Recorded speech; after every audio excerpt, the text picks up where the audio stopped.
नमस्कार साथियों, आप देख रहे हैं जीटी 24 दृश्यम। जैसा कि आप सभी छात्रों को पता है कि रेलवे अप्रेंटिस धरना प्रदर्शन, यह जो छात्रों की मांग है दिल्ली में करने गए थे जीएम पावर को लेकर। ये छात्र लंबे समय से परेशान है, आप सभी छात्रों को पता है। और इस वीडियो को बनाने का मात्र यही मकसद है, इन छात्रों की जो डिमांड है जीएम पावर की वो पूरी हो सके और इनकी समस्या का समाधान हो सके। इस वीडियो को इतना शेयर करें ताकि जो उचित स्तर के अधिकारी हैं उन तक ये बात पहुँचे और इनको एक सही जॉब और इनको इनका जो परिश्रम करने का फल है वो इनको मिल सके। क्योंकि यह लंबे समय तक परिश्रम करते हैं, 1 साल कड़ी मेहनत करते हैं, भारी काम करते हैं रेलवे का। उसके बाद में ये कुशल कारीगर कहलाते हैं, जो कि सरकार इनको एक प्रमाण पत्र भी देती है कुशल कारीगर का, वही कहलाता है। तब ये कंप्लीट अप्रेंटिसशिप कहलाते हैं। उसके बाद में जैसे कि हालांकि पहले सरकारें थी इनको परमानेंट करती चली हैं, 2014 के बाद में इन छात्रों को परमानेंट नहीं किया गया। ये छात्र लंबे समय से मांग कर रहे हैं। हालांकि इन छात्रों को मौजूदा सरकार ने छूट भी दी है 1/3 वेटेज, क्योंकि इन छात्रों की संख्या अब ज़्यादा हो चुकी है। तो वह क्योंकि सीटें बहुत कम निकलती हैं, वैकेंसी 20,000 के आसपास, 8,000 के आसपास इस प्रकार वैकेंसी देखने को मिलती है। तो कहीं ना कहीं इन छात्रों का इसमें चयन नहीं हो सकता है। तो इन छात्रों की बस यही मांग है कि हमारा अप्रेंटिसशिप कराने के बाद में जैसा हमारा जीएम जनरल मैनेजर के द्वारा जो रिक्वायरमेंट की जाती थी वो सीधी भर्ती की प्रक्रिया पूरी की जाए, वन टाइम सेटलमेंट, इस प्रकार की इन छात्रों की मांग है लंबे समय से। और यह छात्रों को अब कहीं बाहर कंपनियों में भी काम नहीं मिलता है। इसलिए नहीं मिलता है क्योंकि इन छात्रों ने रेलवे से अप्रेंटिसशिप किया। इन छात्रों का कहना, अगर हम किसी कंपनी में जाते हैं तो अगर रेलवे का नाम लेते हैं तो छात्रों को जॉब नहीं दिया जाता है, बोल दिया जाता है तुम्हें तो रेलवे परमानेंट कर ही देगी, आज नहीं तो कल। इस तरीके से इन छात्रों को मना कर दिया जाता है। और यह टेक्नीशियन भी कहलाते हैं, कुशल कारीगर भी होते हैं, लेकिन इनकी कारीगरी का जो कुशल प्रमाण पत्र है यह सिर्फ रेलवे में ही दिखा सकते हैं। अगर कहीं जाते हैं तो वहाँ पर इनको काम नहीं आता है। इसलिए काम नहीं आता है क्योंकि इन्होंने मालगाड़ी का जो पहिया होता है वो बनाना सीखा, मालगाड़ी बनाना सीखा था, लेकिन इन के हिसाब से यह काम रेलवे में ही हो सकता है और कहीं देखने को नहीं मिलता है। तभी इन छात्रों की मांग यही है कि जल्द से जल्द हमको जीएम पावर के तहत जॉब दी जाए, जो हमारा पहला अधिकार था उसको हमसे छीना ना जाए। तो इसी प्रकार इस वीडियो में दिखाया गया है। ये वीडियो काफ़ी सोशल मीडिया पर वायरल भी है, वही इस वीडियो में दिखाया गया है। तो वीडियो के एंड तक जरूर देखें और इस वीडियो को हर उस बच्चे तक पहुँचा दें जो अप्रेंटिसशिप कर चुका है, और एक उचित अधिकारी तक जरूर पहुँचाने का प्रयास करें ताकि उस तक इन छात्रों की आवाज़ जो है उन अधिकारियों तक पहुँचे और एक सही निर्णय निकल कर आ सके, ताकि इन छात्रों को एक जॉब मिल सके वन टाइम सेटलमेंट के तहत। ताकि यह छात्र मजदूरी करने पर मजबूर है क्योंकि कंपनियों में भी काम नहीं मिल रहा है, रेलवे में भी काम नहीं मिल रहा है। तो यह छात्र कहाँ जाएंगे? सरकार इस पर ध्यान दे। मैं हाथ जोड़कर विनती करता हूँ सरकार से, कृपया इस चीज़ पर ध्यान दे, इन छात्रों की तरफ ध्यान दे। तो देखिए इस प्रकार छात्रों की क्या कुछ मांगे हैं वो वीडियो में दिखाई गई है। 200 से अधिक लड़के सर हमारी सोसाइटी कर चुके हैं और 1960 रुपया में क्या 2200 किलोमीटर दूर जाके क्या हम गुजारा कर लेंगे। 3% मार्क्स प्राप्त किया हुआ है और फिर भी इनको नहीं लिया गया, चयनित नहीं किया गया। आप बताइए, इनकी आयु देखिए, इनकी स्थिति देखिए, ये क्या कर सकते हैं? जैसे दर्जी का काम करती मेरी बाइक, उससे हमारा घर का गुजारा होता है। ओके, जैसे फिजिकल हैंडीकैप का कोटा होता है, तो ये कोटा किस लिए जाता है? जैसे उनका फिल नहीं होता है। All India railway men's union का ऑफिस है जो कि नई दिल्ली रेलवे स्टेशन के पास है, वहां पर खड़ा हूं। यहाँ पर केरला से लेकर के कश्मीर तक के लोग इकट्ठा हुए हैं और समस्या वही है, बेरोजगारी। अगर आप लोग समझ रखते हैं तो आपको पता होगा कि रेलवे हर साल हजारों बच्चों को अप्रेंटिस कराती है, ट्रेनिंग कराती है और परंपरा के अनुसार कुछ वक्त बाद उनको नौकरी दे देती थी। लेकिन अब हालात ये हो गए हैं कि अप्रेंटिस करके 50,000 से ज्यादा लोग सड़कों पर धक्के खा रहे हैं। रेलवे उनका समायोजन नहीं कर रही है, यानी उनको नौकरी पर नहीं रख रही। प्रदर्शन करने की अनुमति जंतर मंतर पर नहीं मिली। सब लोग इकट्ठा हुए थे कि प्रदर्शन करेंगे, बात सुनाएंगे, तो वहां पर भी अनुमति नहीं मिली। तो यहाँ अपने जो यूनियन का दफ्तर है वहां पर खड़े होकर के ये लोग प्रदर्शन कर रहे हैं। तो हमारे साथ आशीष जी हैं। आशीष जी के जो तमाम लोग हैं सोशल मीडिया पर हम लोग को लिख रहे थे कि हमें कवर करना चाहिए और अपनी जिम्मेदारी जैसे निभाते हैं वो निभाते हैं। आशीष जी हैं और भी इनके साथी हैं जो कि चंदन पासवान जी, मणिकंदन जी, जो बेस्ट साउथ से होंगे, आप पंजाब से होंगे। तो हर राज्य के जो है लोग यहाँ पर पहुंचे, अपनी टीम लेके पहुंचे हैं। सबके पास जाएंगे, बात करेंगे। आप पूरा परिचय बताइए। जी, मैं Ashish Mishra, rail apprentice northern railway का हूँ और ऑल इंडिया अप्रेंटिस एसोसिएशन में जनरल सेक्रेटरी के पद पे कार्यरत कर रहा हूँ। और अप्रेंटिस को संगठित करने का काम और उनके रोजगार की लड़ाई को लेकर के अपनी जिम्मेदारी को समझते हुए, रेल अप्रेंटिस की बेरोजगारी की समस्या को समझते हुए हम सभी लोग एक दूसरे को संगठित कर रहे हैं। और संगठित करते हुए आज ये पीड़ा भी है कि जब स्किल इंडिया अभियान कुशल कारीगरों के सम्मान का जब दौर चला, उस दौर में रेल अप्रेंटिस बेरोजगार रह गया। जबकि ऐसे जब स्लोगन नहीं चला करते तो 100% समायोजन हम रेल अप्रेंटिस का होता रहा है। और अब समायोजन नहीं हो रहा, कब से नहीं हो रहा है समायोजन? वैसे तो ये एक बहुत गंभीर पीड़ा है और गंभीर पीड़ा इसलिए है क्योंकि जैसे हमारे सदर्न रेलवे के अप्रेंटिस आए हैं जो 1998 से ज्वाइन नहीं हुए, कुछ 2004 से ज्वाइन नहीं हुए। मैं 2009 का rail apprentice Lucknow northern railway से हूँ, मेरे ज्वाइनिंग नहीं हुआ। बट 2016 में सेंट्रल रेलवे लास्ट ज्वाइनिंग हुआ है। 2016 के बाद से किसी को समायोजित नहीं किया? बिल्कुल समायोजित नहीं किया गया।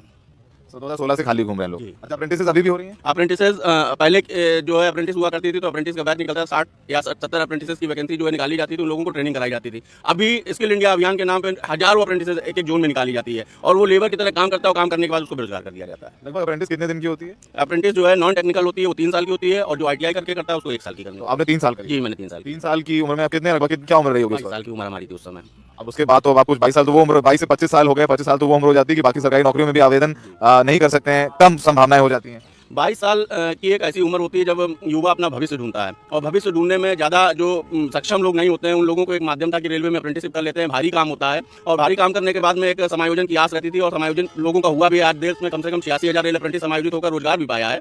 परंतु हम सभी साथियों ने ट्रेनिंग की, और ट्रेनिंग करने के बाद में जो हम लोगों के सामने एक समस्या आई कि रेल का काम रेल के अंदर ही होता है, ओपन मार्केट में रेल का काम होता भी नहीं है। जो काम आपने सीखा वो उसकी जरूरत बाहर नहीं है, वो सिर्फ आप रेलवे में कर सकते जी जी, बाहर कर सकते हैं। और जो एज थी भविष्य बनाने की, उसमें हम लोगों ने रेल का हैवी काम सीखा, और पढ़ाई छोड़कर रेल का 3 साल तक सेवा की है, और सेवा करने के बाद भी आज हम लोग रेल से दर दर भटक रहे हैं, कहीं रोजगार नहीं मिल रहा। हैं। तो अप्रेंटिस कर चुके हैं वो भी दर भटक रहे हैं, और जो तैयारी कर रहे हैं वो भी लाठी खा रहे हैं। हमने देखा होगा, वीडियो वायरल हो रहे हैं, प्रदर्शन करने आए थे। आपका नाम बताइए। मेरा नाम Chandan Paswan, all India apprentice association के राष्ट्रीय अध्यक्ष। कहाँ से आप आए हैं? हम बिहार से आए हैं। बिहार की क्रांतिकारी धरती से हैं, वहाँ बहुत अल्टा पलटी चल रही है। अल्टा पार्टी के साथ साथ सरकार के साथ जो बीजेपी की सरकार है, हम लोगों को राजनीति को उद्देश्य उस पर कटाक्ष नहीं करते हैं। हम एक छात्र उज्जवल भविष्य के कारण अंधकार में जाने के कारण से कटाक्ष करना पड़ता है। देखिए, सबसे बड़ी बात क्या है, अगर आप डॉक्टर हैं तो अगर आपको लेने का अधिकार है डॉक्टर में जब आप मान लीजिए आप ट्रेनिंग किए, एएनएम का किए, डॉक्टर का किए, जब भर्ती प्रक्रिया आएगी तो आप सिलेबस डॉक्टर के लाइन से जब पास कीजिएगा तब वो पास करेगा तो आप उनको जॉब दीजिएगा। सरकार ने 22 एक्ट सेक्शन में कानून बना दिया, जो प्रशिक्षण करेगा वो स्वयं का कानून बनाएगा, रोजगार देने का नीति बनाएगा। इन्होंने रोजगार देने की जगह पर ऐसी नीति बना देती है जिससे लड़कों को लगे कि हम तो भर्ती प्रक्रिया दिए, आप नहीं आ पाए। आप एक बात समझिए, आपने एक मेडिकल की पढ़ाई किया, मेडिकल की पढ़ाई करने के बाद कहा कि मेडिकल पर आ गया, 20,000 की बहाली आ गई, 20,000 की बहाली आया, आपने मेडिकल से सवाल पूछा ही नहीं। सवाल क्या पूछ दिए, ऐसे सवाल पूछ दिए जिसका कि चैप्टर में हम लोगों ने उनको पढ़ा ही नहीं, तो बस इनका लेने का नीति ही नहीं था। वो हम लोगों को कहा कि आरएससी में आपको 20% का रिजर्वेशन दे दिए हैं, और रिजर्वेशन में जो है 1/3 2/3 करके आपको ले लिया जाएगा। हम लोगों ने बोला कि चलो लेने की बात है, हमें 20,000 सीट दिया, 18,000 लड़का हम लोगों का हो जाएगा, कोई बात नहीं। लेकिन जब इनकी षड्यंत्र, जब ये लोगों का नहीं हुआ, तब इनका षड्यंत्र सामने में आया कि वह सीट हमें एक छलावा के रूप में दिया गया था, ये छलावा ही है। तो हम लोगों ने इनका विरोध प्रदर्शन की चालू किया। एक तो सिलेबस से प्रश्न नहीं पूछा गया, दूसरी बात, जब मेरा सीट 20% में आप 20,000 सीट दिए थे, वह 20,000 सीट पर संपूर्ण अधिकार मेगा सूची जो तैयार होना चाहिए, सिर्फ रेल अप्रेंटिस होना चाहिए, न कि अनदर छात्र को दे देना चाहिए। रिजर्वेशन तो आपको मिला ना, 20% मिला था, उसमें भी चला हुआ। आपने रिजर्वेशन फिर देने का कब काम किए? 2014 में किए, 2019 में किए, 19 की भर्ती प्रक्रिया में किए। 19 को कोई नहीं दिया, 19 से पहले जो छात्र था, जैसे साउथ के लोग थे, इनका एज खत्म हो गया, इन्होंने अप्रेंटिस कर रखा था, इनको पता नहीं था कि ऐसा मौका मिलने वाला है। आप भर्ती प्रक्रिया में छूट तो दे दिए, लेकिन जो लोग फॉर्म नहीं भर पाया उनका एज भी खत्म हो गया। क्या उनका दोषी क्या है? सिर्फ छात्र है या केंद्र सरकार का नीति भी है? अगर केंद्र सरकार का यह नीति गलत बना तो इनको तुरंत पुनः विचार करके उन छात्रों को भी मौका मिलना चाहिए जिनका एज खत्म हो गया। वाराणसी में आखिरी वैकेंसी आप बता रहे 2019 में आई थी, 5 साल पहले। 5 साल पहले आई थी। अब जिस छात्र का तो उम्र सीमा है, जिनका सोचिए कि 19 में फॉर्म नहीं भर पाया होगा, उसका अगर 35 साल हो रहा होगा तो आज का डेट में तो नहीं, वो उसको मौका ही नहीं मिलेगा। मौका ही नहीं मिला, इन लोगों को मौका नहीं मिला। इन लोगों साउथ वाले लोगों को देख सकते हैं, इन लोगों को मौका नहीं। इनका भी सबसे ज्यादा अगर किन्हीं छात्रों के साथ में उत्पीड़न किया गया था तो यूआर छात्रों के साथ में किया गया। एक तो ट्रेनिंग के समय में उनका वक्त चला जाता है, उनके पास में जो रेलवे भर्ती प्रक्रिया में जो भर्ती प्रक्रिया का जो टाइम होता है मात्र से 32 साल का उम्र रहता है, उनमें भी उनका उम्र खत्म हो जाता है। ट्रेनिंग पीरियड के बाद आप भर्ती प्रक्रिया 5 साल बाद देखते उम्र खत्म हो जाता है। ये षड्यंत्र सीमा भी एक चीज है। तो आपको लग रहा है कि सरकार की मंशा आप लोगों को परमानेंट करने की नहीं है। और सिर्फ पासवान जी आजकल क्या काम करते हैं आप? हम लोग अपना जो घरेलू का काम होता है, जो अपने घर से चलाने का जो एक सोचिए, आप काम, आप हमको कपड़ा दुकान देगा नहीं। अगर कोई फैक्ट्री में भी जा रहे हैं, वो पूछता है कि आप कहाँ तक पढ़े हैं, हम बोलते हैं टेक्निकल है। अरे यार, टेक्निकल का काम है तो कंपनी में ढूंढो। अब बिहार में कोई ऐसा कंपनी है नहीं जिसमें हम लोग काम कर सकते हैं। समस्या एक नहीं आने को है। मतलब टेक्निकल, मतलब आपका जो स्किल है वो इंजीनियर वाला है और काम मिलेगा नहीं। इंजीनियर के साथ साथ कि रेलवे का काम है। आप बताइए, प्राइवेट जो है इंजन कारोबार कहाँ कर रही है? इंजन का नट कसने का काम किया, इंजन को खोलने का काम किया, मालगाड़ी आईसीएफ में जाकर के ट्रेन बॉगी को बनाने का काम किया। उस कंपनी में जो काम रखा जा रहा है, ट्रेनिंग के हिसाब से उनको पेमेंट नहीं किया जाता है। आपका नाम क्या है? हाँ, मेरा नाम प्रवीण है। प्रवीण, आप कहाँ से आए? सदन से, चेन्नई से आए हैं। चेन्नई से। You are from Tamil Nadu. Tamil Nadu. So you people are here to protest, यहाँ प्रोटेस्ट करने आए हैं आप लोग। Do you think that आपके जो grievances हैं सरकार वो सुनेगी? अब तक उन्होंने सुना है? अभी तक तो सुना नहीं है। और मैं बताता हूँ आपको, सदन जोन में जो प्रॉब्लम जो हो रहा है, जैसे कि 1998 बैच से लेकर अभी तक सदन जोन में किसी अप्रेंटिस को बच्चे को लिया नहीं है। जीएम पावर एक लागू किया जाएगा कि 2016 में जीएम के पास एक पावर था कि वो खुद डायरेक्टली रिक्रूट कर सकते हैं। जो भी अप्रेंटिस जो फिनिश कर रहे हैं, कोर्स कंप्लीट कर रहे हैं, उनको डायरेक्टली ले सकते हैं। ऐसा ऑर्डर दिया गया था 2016 तक। लेकिन सदन जोन में क्या किया है, 98 से लेकर 2016 तक किसी को भी रिक्रूट नहीं किया उन्होंने। अच्छा, तो ये हमने कई बार जैसे कि मिनिस्टर से भी पूछे, जीएम से जाकर पूछे, लेकिन उनकी तरफ से कोई प्रॉपर रिप्लाई नहीं मिला हमें, तो कोई रिप्लाई नहीं प्रॉपर सपोर्ट नहीं मिला हमें। और जो अभी एक जो एग्जाम है, एक नया स्कीम निकला था, जैसे अभी पॉलिसी रेलवे पॉलिसी निकला है 2016 के बाद, ये है 20% कोटा का। 20% कोटा भी दिया गया है, लेकिन वो 20% कोटा भी टोटल कम्प्लीटली फुल नहीं किया है। ये टोटल कोर्स कंप्लीट एक्ट को देना चाहिए। इसमें भी उन्होंने क्या किया है, जैसे उसमें सब 1/3% भी जैसे कि आउटसोर्स को दे रहे हैं पूरा, बाहर से दे दिया। हाँ, बाहर को दे रहे हैं। 20% यानी जो 20% में आप लोगों को रिजर्वेशन दिया आरआरसी के वैकेंसीज में, उस 20% में भी आप लोगों के अलावा बाहर से रख लिया, हायरिंग करके। जैसे अभी एक सर्विसमैन कोटा होता है, ओके, जैसे फिजिकल हैंडीकैप का कोटा होता है, तो ये कोटा किस लिए जाता है? जैसे उनका फील नहीं होता तो क्या करते हैं कोटा को? रिक्रूट करते हैं वो टोटल कोटा उन्हीं को दिया जाता है, तो सीसीए को भी सेम कोटा के हिसाब से देना चाहिए। यस, ठीक है। अप्रेंटिस को ही मिलना चाहिए, अप्रेंटिस को मिलना चाहिए। सरदार जी आप कहाँ से आए हो? सर हम पंजाब से आए हैं। सर ये प्रॉब्लम है जो हमारी, सर हम सीधी जो एलिगेशन लगाना चाहते हैं सर, ये भाजपा सरकार से हैं। सर ये जो कांग्रेस की सरकार पहले रही है 2014 से पहले हमारी जीएम पावर के थ्रू भर्ती होती रही है सीधी। सर उसके बाद ऐसा है कि इन्होंने ना हमारी 5 साल जब सत्ता में मोदी गवर्नमेंट आई है तो इसको आने के बाद इन्होंने मतलब हमारी भर्ती को 1 से 5 साल के लिए रोक दिया, और 2019 में इन्होंने एक 20% 2016-17 में हमको एक 20% कोटा दे दिया। जैसे हमारे को पहले जीएम पावर डायरेक्ट भर्ती होती थी हर एक, जैसे मैंने आसिफ से किया, मतलब अप्रेंटिसशिप की है, तो वहाँ से हमको जीएम पावर मिलती थी, वहाँ से हमको रिक्रूट कर लिया जाता था।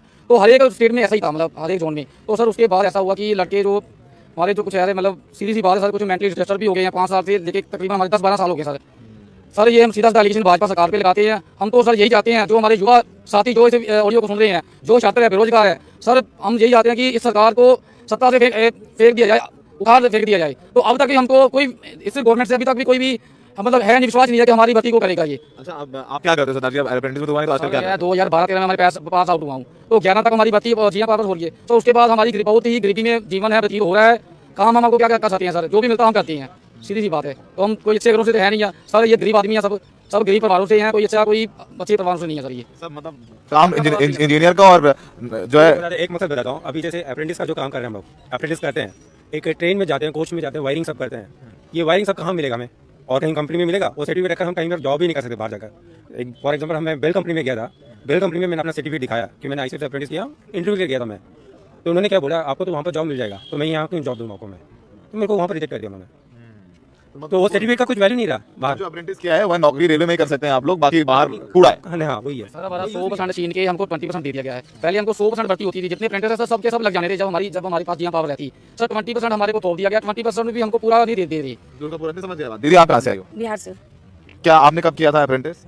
10 से 13 तक। और 13 के बाद से अभी तक आप इंसान? बस ऐसे ही घूम रहे हैं हम लोग, घूम रहे हैं। जब अप्रेंटिस करी हो तो लग रहा होगा रेलवे में नौकरी मिल जाएगी। जी बिल्कुल, मतलब कितनी तकलीफ होती है बताइए? बहुत ज़्यादा। हम इतना तकलीफ में वहाँ ट्रेनिंग किए हैं जिसका हम बयान कर नहीं सकते हैं, क्योंकि मेरा 2 बाबू हुआ और दोनों बाबू को हम अपने कान पर छोड़ दिया कि अगर हम आज उसके लिए कष्ट कर रहे थे, कल उन्हीं को सुख प्राप्त होगा, लेकिन हमको रिजल्ट कुछ नहीं मिला। अपने बच्चों के लिए आपने सेक्रीफाइस किया, छोटे बच्चों को छोड़ के कि मैं कल को नौकरी पे हो जाऊँ, उनको अच्छी लेके पढ़ा लिखा लूंगी, और अब तक जो है सड़कों की धूली मिली आप। बस यही मिला है, कुछ भी नहीं मिला मुझे। अरे ये मुझे समझ में नहीं आता, एक बाद में मिलता रहता हूँ लोगों से, अग्निवीर योजना आ गई, पुरानी भर्तियां सारी रद्द कर दी, जगह जगह आप देखेंगे छात्र प्रदर्शन कर रहे हैं, चाहे वो बीटेक वाले हों कुछ हो, पर सरकार तो सत्ता में आ जाती है वापस। तो कहीं तो लग रहा है कि जो है माहौल जो है राम मंदिर के नाम पे बन जाता है, तो कभी पुलवामा के बाद हो जाता है, कभी कुछ हो जाता है। तो आप सरकार जो उखाड़ने की बात कर रहे हैं, सरकार तो उखाड़ती नहीं है। सर देखो, जो हमारा जो देश है ना सर, एक धर्म के नाम पे चल रही है सर। हम देखो राम मंदिर बनाया मोदी जी ने, बहुत अच्छी बात है, हम भी रिस्पेक्ट करते हैं राम मंदिर, हम भी जाते हैं मंदिरों में। हमारे पंजाब में बहुत से मंदिर है, हम जाते हैं सर। ये लास्ट में ना मतलब कोई सत्ता, जो बेरोजगारी का मुद्दा नहीं रहता, कोई महंगाई का मुद्दा नहीं रहता, वो लास्ट में जनता है, मेरे को लगता है कि इमोशनल होकर धर्म के नाम पे वोट डाल देती है। मेरे को लगता है ये सही नहीं है। धर्म एक अलग मुद्दा है, और अपना जो तब चढ़ाओगे जब पैसे होंगे, पैसे कहाँ से आएंगे जब रोजगार होगा। तो भैया दान के लिए तो वहाँ दान के लिए मना किया जा रहा है, मुझे दाना नहीं मिल रहा है। राम मंदिर में तो दान के लिए मना किया जा रहा है और मुझे दाना नहीं मिल रहा है। ठीक है दीदी, आप where are you from? Kerala. You're from Kerala. So people are here from Chennai, people are here from Bihar, Punjab, from different different districts, UPs। तो मिश्रा जी हैं ही हैं, आप बिहार से हैं। I think people are here from every state, Maharashtra से भी होंगे। सारे states हैं सारे। And you are also here from Kerala to protest. She don't know that. తెలుగులో బేసెస్ మలయాళంలో బేసెస్ മലയാളം में बोलिए। 2008 അപ്രന്റീസ് കഴിഞ്ഞാണ് സദൺ റെയിൽവേ. ഇതുവരെയ്ക്ക് സീനിയർ ലിസ്റ്റിൽ പേരിട്ടിട്ടും വർക്കിന് എടുത്തിട്ടില്ല. 20% കോട്ട പറഞ്ഞ് തന്നു, 20% കോട്ടയും ഫില്ല് ചെയ്തിട്ടില്ല. Only GM power GM power से कर सकते हैं। वो बोल रहे हैं 20% कोटा दिया, उसमें भी हमारी हायरिंग नहीं करी, जो मैं समझ में आया, और हम चाहते हैं कि जीएम पावर के थ्रू हमारी हायरिंग हो और हमें फुलफिल किया जाए। और एक हमारा एक साउथ का एक मकसद है कि अभी देखो तो जीएम पावर भी चलेगा हमें, लेकिन हमें सारे क्या वन टाइम सेटलमेंट में सारे अप्रेंटिस को टिल डेट को रिक्रूट करना पड़ेगा। ये हमारा एक फर्स्ट क्वेश्चन है, राइज हो रहा है फर्स्ट टाइम। मैं एक बार मिश्रा जी आऊँ, आप यहाँ। ये आशीष जी लखनऊ से, सरदार जी कहाँ गए? सरदार जी हैं पंजाब से, आप बिहार से हैं, आप केरला से हैं, आप चेन्नई से, आप कहाँ से भैया? यूपी से हैं, आप आंध्रा से हैं। आंध्रा में क्या आप लोगों का भी वही प्रॉब्लम है? सब लोग आंध्रा से, मतलब देश में यही है सर, पूरे देश में बेरोजगारी का मुद्दा हाईलाइट सर हमारे साथ जो है अपना एक्ट अप्रेंटिस के साथ बहुत बड़ा अन्याय किया गया है सर। एक्ट अप्रेंटिस की भर्ती योग ऑफ आंध्रा, ठीक है। सो आप देखें तो यहाँ पर इंजीनियर के बराबर आपकी डिग्री है, इंजीनियरिंग का काम सारा आता है आपको, मतलब वायरिंग करना रेलवे में, इंजन जोड़ देना, नट कसना, सारे काम आप लोग जानते हैं, ठीक है। एक बात समझ लीजिए, अगर हम एक कामगार सही नहीं है तो कुशल कारीगर प्रमाण पत्र तो खैरात में सरकार बांटने रही है। वो प्रमाण पत्र का मतलब ही होता है कि हमने जिन छात्रों को प्रशिक्षण दिया है वो कुशल कारीगर है और बेहतरीन कारीगर है। अब जब हम बेहतरीन कारीगर हैं तो रोड पर ढंकने के लिए तो हमको प्रशिक्षण नहीं दिया गया, वो रोजगार के लिए दिया गया। तो सरकार में कोई ऐसा भी है जो अब परेशान होकर कुछ मेहनत मजदूरी कर रहा है, कोई पता? सभी कर रहे हैं। क्या करते हैं आप? घर घर झाड़ू पोछा करते हैं, घर का झाड़ू पोछा करते हैं। तो क्या करेंगे, बच्चे को कहाँ से खिलाएंगे? मोदी सरकार मुर्दाबाद। कोई नहीं। तो दीदी आप मतलब आपकी ये देखिए इन्होंने किया, आपने जो छोटे बच्चों को छोड़ के अप्रेंटिस किया, सोचा इसमें सेक्रीफाइस कर रही हूँ कि अगर मुझे नौकरी मिल जाएगी तो बच्चों को अच्छे स्कूल में पढ़ाऊंगी लिखाऊंगी, और आज देख लीजिए अप्रेंटिस करने के बाद झाड़ू पोछा करना पड़ रहा है। तो ये हकीकत है, हम कोशिश करते हैं कि हकीकत देखें, समझें, जानें, जिनके पास ये अधिकार है वो इन लोगों की पीड़ा समझें। हर चीज़ वोट नहीं होती है, वोट के ऊपर भी उठ के सोचना चाहिए। अगर आपके खिलाफ कोई बोल रहा है, वो आपके खिलाफ नहीं बोल रहा है, अपने अधिकारों के लिए बोल रहा है, वो अपनी जायज़ मांगों के आपके सामने रख रहा है। ये देशद्रोही नहीं है। सर्टिफिकेट मत दीजिए, इनको नौकरी दीजिए, ये कुशल कारीगर हैं। और वैसे भी रेलवे तो धीरे धीरे प्राइवेटाइज हो रही है मिश्रा जी, धीरे धीरे बढ़ते हो रही है प्राइवेटाइजेशन की तरफ। लेकिन मैं रेल अप्रेंटिस विषय पे एक बात और आप लोगों को बताना चाहूँगा कि रेलवे का अप्रेंटिस कोई अपने आप आम छात्र नहीं कर लेता है। उसके लिए रेलवे एक भर्ती प्रक्रिया निकालती है। भर्ती प्रक्रिया में वो एग्जाम देता है। एग्जाम देने के बाद जो चयनित होता है उसका फिजिकल कराया जाता है, उसका मेडिकल कराया जाता है। मेडिकल कराने के बाद उसको 3 साल तक ट्रेनिंग कराई जाती है, और ट्रेनिंग में भी तिमाही छमाही इम्तिहान लिया जाता है। और जब तक हम लोग फाइनल एलिजिबिलिटी सर्टिफिकेट पाते तब तक हम लोग 8 परीक्षा देते हैं। 8 परीक्षा देने के बाद हमें कुशल कारीगरों का सर्टिफिकेट मिलता है। और 8 परीक्षाओं देने के बाद में हो सकता है आपके चैनल के माध्यम से रेल मंत्री जी तक ये संदेश पहुंच जाए कि जो इतनी परीक्षाएं देने के बाद जो है कुशल कारीगर का सर्टिफिकेट मिला, और जो कुशल कारीगर का सर्टिफिकेट मिलता है उसमें श्रम मंत्रालय और रेल मंत्रालय दोनों लोग जो है मिलकर के हम लोगों को ट्रेनिंग कराते हैं। और आखिर जो ट्रेनिंग व्यवस्था में भी पैसा ही खर्च होता है, इंस्ट्रक्टर लगते हैं, विद्यालय स्कूल जो रेल के हैं वो चलते हैं, तो उसमें भी पैसा खर्च होता है। इतना पैसा खर्च करने के बाद भी इतनी कुव्यवस्था हो जाए कि हम रेल अप्रेंटिस का समायोजन ना हो, हम लोगों के लिए दुर्भाग्य की बात है। आखिर कितनी परीक्षाएं रेल अप्रेंटिस देगा? भारत एक पटरी प्रधान देश है। उस पटरी को मजबूत करने वाले लोग, 3 साल काम करने वाले लोग सर्टिफिकेट लेके सड़क पर घूम रहे हैं। कोई झाड़ू पोछा कर रहा है, कोई मजदूरी कर रहा है। मैं समझ गया। पहले नोटिफिकेशन आता है, फिर एडमिट कार्ड इशू होता है, टेस्ट होता है, रिटन क्लियर करते हैं, रिटन टेस्ट होता है, फिर रिटन टेस्ट का रिजल्ट आता है, फिर आप इंटरव्यू देते हैं, फिर आपका मेडिकल होता है, फिर आपका डॉक्यूमेंट वेरिफिकेशन होता है, और फिर फाइनल सिलेक्शन लिस्ट आते हैं। पूरा भर्ती प्रक्रिया का हम कंप्लीट कर चुके हैं। मतलब 1 2 3 4 5 6 7 8 स्टेप हैं। तो ये 8 लेवल पास करके लोग आए हैं। जो आपने बता दिया कि करनी थी नौकरी रेलवे में, आप झाड़ू पोछा करने की नौबत आ गई। और ऐसे दीदी ने बोल दिया, बाकी लोग भले ही ना बोल रहे हो, इस तरीके के हालात हैं। और ये हकीकत है देश के उन लोगों की जिन लोगों को कहते हैं कि ये नए भारत के लोग हैं। तो नए भारत में अगर ये हालात हैं तो समझ सकते हैं। तो फिलहाल मुझे एक बहुत बुरा लगेगा आप लोगों को। मुझे लगता है सरकार को इन लोगों को बता देना चाहिए, नौकरी देनी है तो दे दें, नहीं देनी तो वो भी मना कर दें। वो तो उनको राम मंदिर पर मिल ही रहा है, क्यों इन लोगों को परेशान करते हैं? किराया भाड़ा लगा करके लोग केरल से, चेन्नई से, बिहार से, आंध्रा से यहाँ पर आकर के धूल भाग रहे हैं। रेल मंत्री इनसे मिलेंगे नहीं, एक अधिकारी मिलेगा, ज्ञापन दे देगा और बोलेगा हम आपकी मांगों पर विचार करें। ये सब होता रहा है ना। हाँ सौरभ जी, लेकिन मैं एक बात और भी कहना चाहूँगा। जहाँ बात राम मंदिर की है वहाँ पे भी जरूर इस बात को कहना चाहूँगा कि राम मंदिर से जनता को भी बहुत कुछ मिल रहा है, भगवान का आशीर्वाद मिल रहा है, यही है। लेकिन राम मंदिर बनाने वालों को भी इनसे सबक लेना चाहिए। क्या राम राज्य कैसा था? राम राज्य ऐसा था कि सबकी सुनवाई होती थी, कोई दुखी नहीं रहता था। अगर वो मंदिर बनाने का जो ठेका लेने लगे यहाँ की डेट, वैसे तो मैं तो मानता हूँ कि सुप्रीम कोर्ट का आदेश है मंदिर बनने में, लेकिन जो लोग ठेकेदार हो चुके हैं उन ठेकेदारों से कहना चाहेंगे कि राम मंदिर का जो उद्देश्य है उसके बनने के बाद जनता के अंदर खुशहाली आए, जो रोजगार को लेकर के खड़े उनके रोजगार की बात हो, जो अपनी मांगों को लेकर के खड़े उनकी सुनवाई जरूर हो, एक बेहतर राम राज्य तो राम मंदिर। देखिए जब प्रचार हो कि जो राम को लाए थे हम उनको लाएंगे, तो आप लोग जवाब देंगे। आप जीतिए, चुनाव जीतिए, हर राज्य जीतिए, आप तख्ता पलट दीजिए, नीतीश कुमार को ले आइए, आप एकनाथ शिंदे बना दीजिए, जो करना है करिए, पर रोजगार भी दीजिए। सरकार आती है जाती है, यही लोग हैं जो उस रेलवे को मजबूत करने के लिए 3 साल काम करके उस स्किल्ड हैं जो रेलवे देश की लाइफ लाइन है। तो लाइफ लाइन को और मजबूत करने की जरूरत है। फिलहाल हमने कोशिश की कि हम इन लोगों की आवाजें पहुंचाएं, आप तक पहुंचे, क्योंकि ये आवाज सिर्फ अप्रेंटिस वाले जो बेरोजगार हैं उनकी नहीं है, ये हर उस आदमी की है जिसका सपना है तो सरकारी नौकरी मिले, जिसके रिटर्न एग्जाम हुआ तो इंटरव्यू की नौबत नहीं आई, इंटरव्यू हो गया तो मेरिट लिस्ट नहीं आई, अग्निवीर से पहले जो एयरफोर्स में आर्मी में छात्र निकल करके मेरिट का इंतजार कर रहे थे उनकी भर्ती रद्द हो गई। ये हर उस आवाज है, वो आवाज है जो उम्मीद करती है, सपना देखती है कि सरकारी नौकरी मिलेगी। और ये लोग कोई अंग्रेजी स्कूल से पढ़े हुए लोग नहीं है, सरकारी स्कूल से, गाँव देहात, छोटे शहरों से आए लोग हैं, जिनके लिए एक नौकरी उनके लिए नहीं सिर्फ उनके पूरे परिवार को एक लेवल जो ऊपर लेके आती है। कोई नहीं अगर बात बोलना सबको दिखाऊंगा। आपका नाम बोलिए। मैं सबसे पहले मैं आपके चैनल के माध्यम से मैं धन्यवाद करना चाहता हूँ। मैं एक किसान घर से आता हूँ, सभी अप्रेंटिस साथियों को मैं बताना चाहता हूँ, और मैं आपको भी बताना चाहता हूँ, आपके चैनल से मैं बताना चाहता हूँ कि मैं किसान घर से आता हूँ और मैं बिहार से हूँ। और मैं ICF साउथ में जाके ICF चेन्नई से मैंने ट्रेनिंग किया, और ट्रेनिंग के दौरान में सरकार हमें मात्र 1960 रुपया देती थी, जो कि सभी को पता होंगे यहाँ पे। और 1960 रुपया में क्या 2200 किलोमीटर दूर जाके क्या हम गुजारा कर लेंगे? घर से पापा जी किसी तरह गुजारा करके पैसा भेजते थे, कैसे हम वहाँ पे जीवन काटते थे वो हमको पता है। मैं उस समय मैरिज कर चुका था, मैं 20 वर्ष का था उस समय, 20 से 22 वर्ष था। मैं 12 का पास आउट हूँ, और मैं उम्र सीमा भी अब लास्ट स्टेज पर है। मैं क्या करूँ, कहाँ जाऊँ? मैं 2 बार 3 बार आत्महत्या करने से मैं बच चुका हूँ। मैं क्या बताऊँ सर, मैं अपना मतलब घर की स्थिति इतनी दयनीय है कि मैं तो काम करने घर से निकलता ही निकलता हूँ, परंतु कभी कभी मेरे परिवार को भी बाहर निकलना पड़ता है, मेरी वाइफ को भी बाहर जाना पड़ता है। छोटा मोटा काम जैसे दर्जी का काम करती है मेरी वाइफ, उससे हमारे घर का गुजारा होता है। इससे हम क्या बताऊं, मैं बिल्कुल मैं हो चुका हूँ इससे। मैं सरकार से बहुत तंग आ चुका हूँ। मैं सरकार से गुजारिश करता हूँ कि हमारी आवाज़ को सुना जाए, हमारी रेल अप्रेंटिस की आवाज़ को सुना जाए। रेल प्रशासन हमारे साथ छलावा ना करे, हमें नौकरी की सख्त जरूरत है। बस हम ट्रेनिंग किया, कोई मुफ्त में हमको नौकरी नहीं मिल रही है। हमने 2 साल, 1 साल, 3 साल सभी बच्चे यहाँ पे ट्रेनिंग किया है। हमने अभी एक ग्राफ दिखाया जा रहा था, हमने 8 प्रोसेस पास किया है, उस प्रोसेस में भी खर्च आया है हमको। जैसे हमने प्रोसेस पास किया था तो उस दौरान में हमने हर जगह कुछ न कुछ भरा होगा, जाके एग्जाम दिया होगा, ट्रेन की टिकट कराई होगी, गए होगे, पैसा इकट्ठा करते थे, इकट्ठा करके मतलब परीक्षा देने जाना था, मेडिकल के लिए जाना था, मेडिकल जब दे रहे थे घर में काफी उत्साह चुके थे, कर्ज ले लिए थे किसी से, हम अपने वाइफ का कुछ जेवर रख दिए थे कि हम अपने मतलब नौकरी अब मिल जाएगा, मतलब आखिरी दौर पे हम लोग पहुंच चुके थे। और ये स्थिति अभी है आपके नाम सामने। है आपका? अजय चंद्र नाम है। कहाँ से है बिहार में? बिहार से हैं, मैं छोटा से गाँव से आता हूँ, मुंगेर डिस्ट्रिक्ट से मैं आता हूँ। ठीक है, ठीक। अरे दीदी आप रो क्यों रही हैं? मतलब इन आंसुओं की कोई कीमत है तो लगा लीजिए। ये कह रहे हैं मैं आत्महत्या करने से बचाऊं, आत्महत्या मत करिए। 2 बार मैं घर से मैं अपने बच्चों का मैं पढ़ाई पूरा कर पा रहा हूँ, मैं खाना नहीं दे पा रहा हूँ, मैं क्या बोलूँ सर आपको, मैं बहुत तकलीफ से। सर रामायण में एक चौपाई आती है, राम राज्य में सब सुख पावे, प्रेम मग्न हो हरिगुण गावे। सर राम राज्य अगर मोदी जी ने बना दिया है तो सब सुख तो सर देखो, हमारे साथ दुख कितना दुख है, बेरोजगारी का दुख है, आप सब देख तो रहे हो। तो सर रिक्वेस्ट है कि सर हमारी भर्ती मतलब कर दी जाए सर, यही बात है, डिमांड है सरकार से। आपका नाम क्या है? मैं उत्तम कुमार हूँ, मैं 2017 का छात्र हूँ, मैं south western railway Mysore division से मैंने अप्रेंटिसशिप करी है।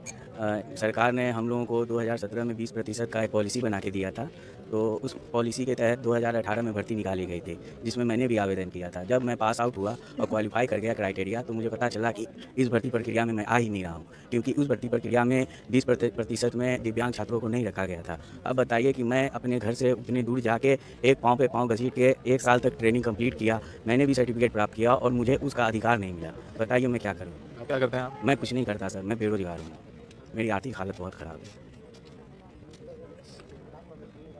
बस इस टुप्पी के साथ आप लोगों को छोड़ देता हूँ। सरकार ने हम लोगों का नाम तो जरूर बदल दिया कि भाई आप विकलांग से दिव्यांग हो गए हैं, लेकिन दिव्यांग की तरह हम लोगों को देखा नहीं गया। 200 से अधिक लड़के हमारे सुसाइड कर चुके हैं, सबसे बड़ी बात है सर। ऑल ओवर इंडिया में हमारे पास डाटा है सर, एक्चुअल डाटा है, अगर आप बोलते तो हम डाटा प्रोवाइड करते। 200 से अधिक लड़के सर हमारे सुसाइड कर चुके हैं रेलवे के अप्रेंटिस करने के कारण।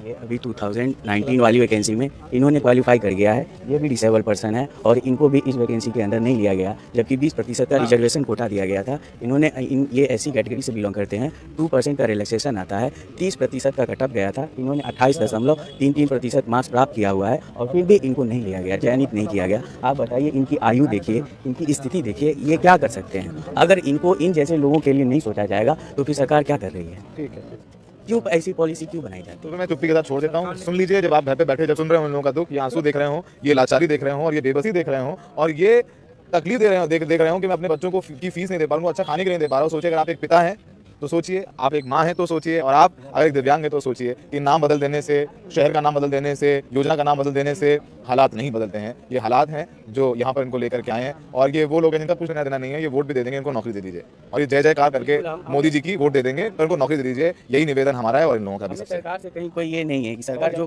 भी है सही है, बट हम रोजगार के ऊपर उनका ध्यान समझ